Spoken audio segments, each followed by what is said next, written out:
This movie will discuss the joint motions and muscles involved in the action of jumping onto a park bench.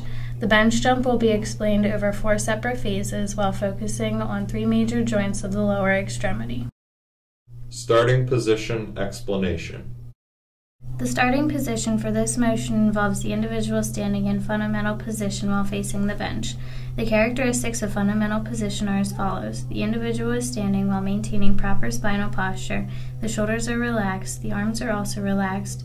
The palm of each hand naturally faces towards the individual's hips.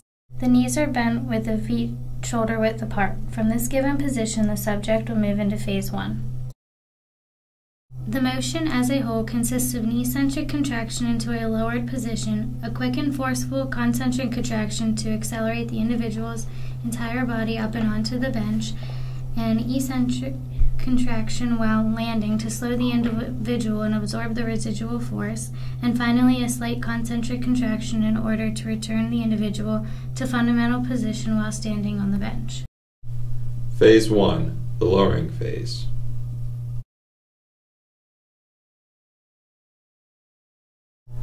The hips start in a position of extension and move into flexion. The hip joints are put into flexion by an eccentric contraction of the hamstrings group. These include the semitendinosus, semimembranosus, and biceps femoris. The knees start in a position of extension and move into flexion. This action is done by the rectus femoris, vastus medialis, vastus intermedialis, and vastus lateralis by an eccentric contraction. Ankles start in neutral position and move into dorsiflexion. The ankles are put into dorsiflexion through eccentric contraction of the gastrocnemius and soleus muscles. Phase 2, the jump phase.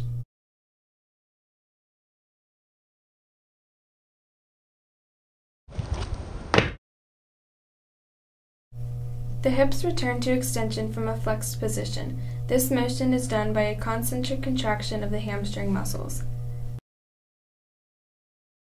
The knees return to extension from a flexed position. This action is performed by concentric contraction of the quadriceps muscles. The ankles move from dorsiflexion into plantar flexion. This action is performed by a concentric contraction of the soleus and gastrocnemius muscles. Phase 3, the landing phase.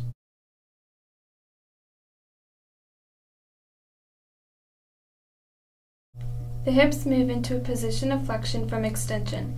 The hip is lowered into flexion by eccentric contraction of the hamstrings. The knees move into a position of flexion from extension. This action is done by the quadriceps muscles by an eccentric contraction.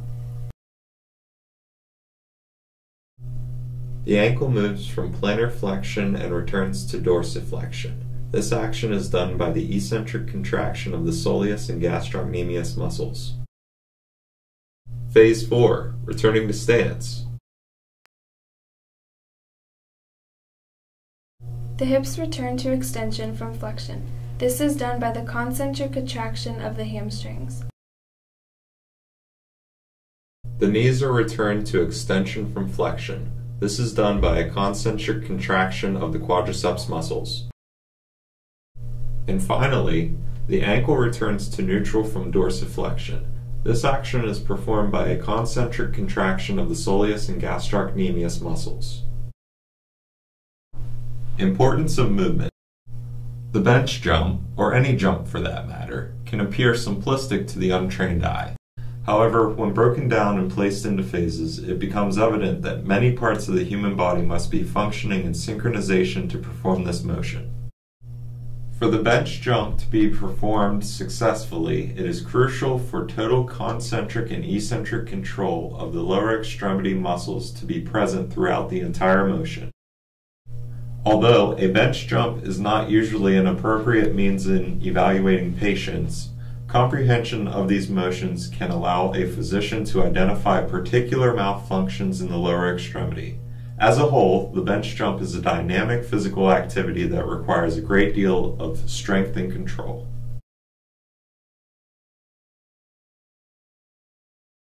Ankle. Ankle.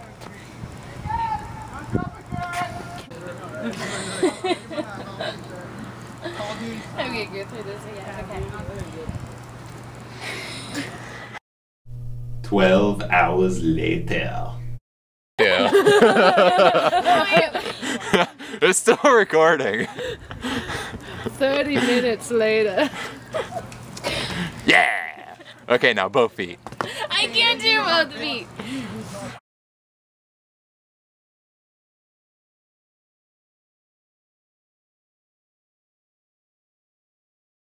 The end.